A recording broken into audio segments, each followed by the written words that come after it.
Good morning, everyone. I just wanted to start off by thanking you all for purchasing the Dungeons by Hand guide. This will be a video explaining how the guide is assembled. We're going to start by going through all the parts.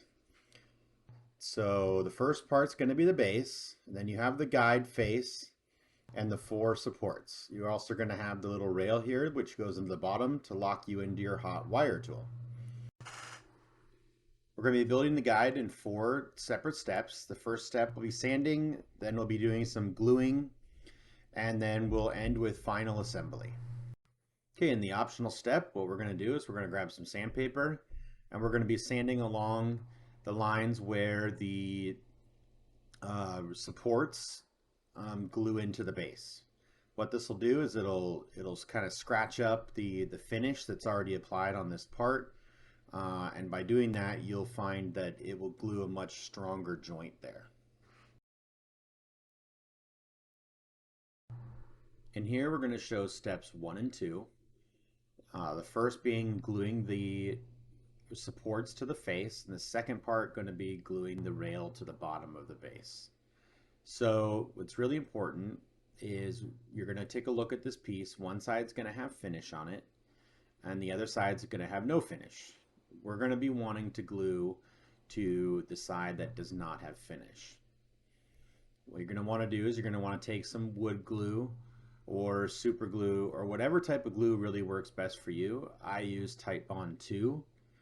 And you're going to take that glue and you're basically going to apply it along the edge where the holes are there. You're going to just do a strip all the way up. Don't worry if you get some in the holes. Not a big deal. The main thing that you're going to want to watch out for is just thinking ahead as this gets bonded to the main guide later. You don't want glue right along that bottom edge. What it'll end up doing is pushing out your front when you're trying to glue it to the base. Then what you're going to do is you're going to take your supports there and you're just going to press them in all the way down as far as they go.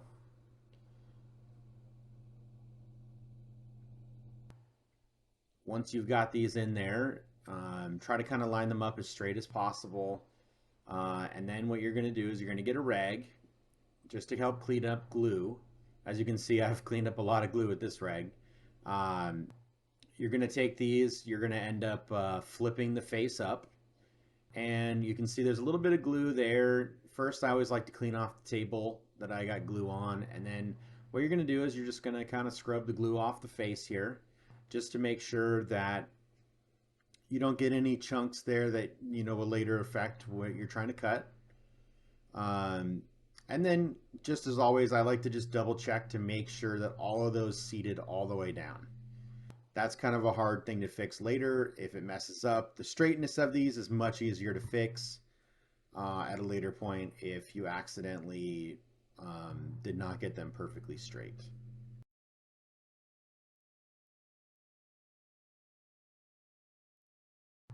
For the next step, it helps to have your hot wire cutter. What I like to do is I like to lay the base plate on the hot wire cutter itself and just kind of imagine where I would like the guide piece to be. You can choose, in or out, however far you'd like. Main thing is you don't really want to place that guide piece all the way on the bottom edge there. What will end up happening is it will become very easy to pry and break off of the actual base plate itself, as you can see there when I pull it up. For me, what I like to do is I like to have that sort of aligned with the edge there, or even a little bit further, because the further back you get it, actually gives you more surface area to push your foam through right there prior to cutting it. And so what I like to do is either get a piece of foam or get something that's straight and square, and I kind of set the guide piece on top there. And what you'll end up using this for is when you flip it over, and you'll see here I have a piece of wood just because I do build a lot of these myself, and you set it there against the edge, and what you're going to do is you're going to apply glue to this guide piece. The important thing here is you want to apply the least amount of glue possible along the guide piece. And the reason for this is you still want full coverage of glue, but what you don't want is a lot of squeeze out.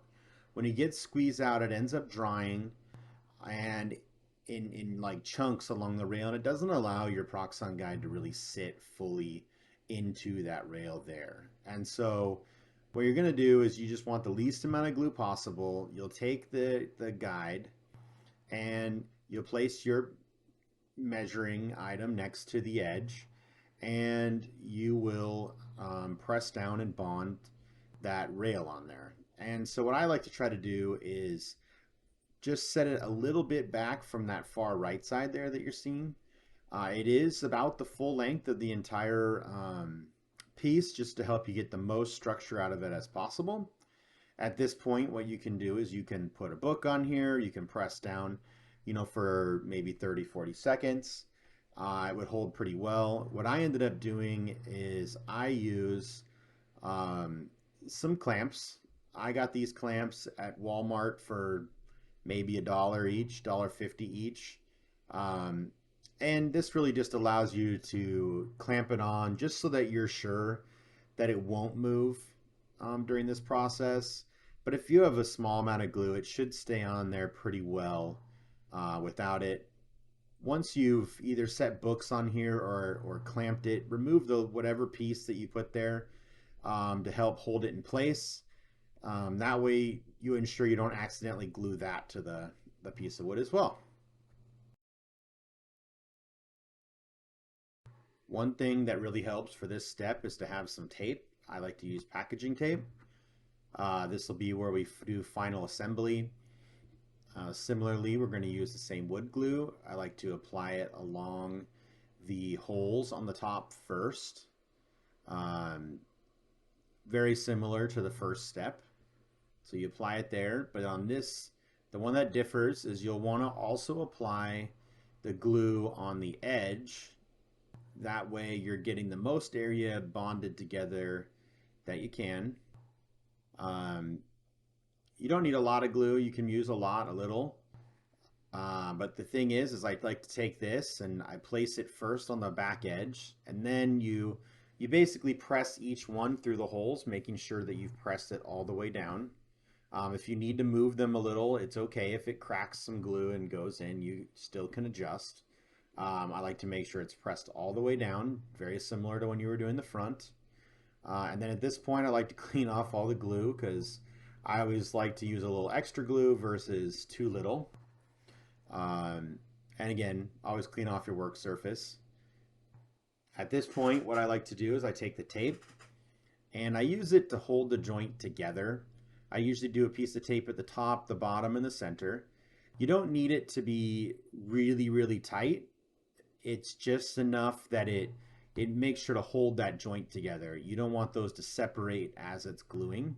You can see here there's a little bit of separation you got to push, and then I press that on there. And then after I get these, I do like to put one other piece of tape on here just in case. I like to look at the joint there. Sometimes when you tape that one down, it will pull the back away a little. You can put a piece here just to make sure that that joint stays held together. If you see any other gaps on any of these others, feel free to put tape as well. Tape this thing up however you'd like.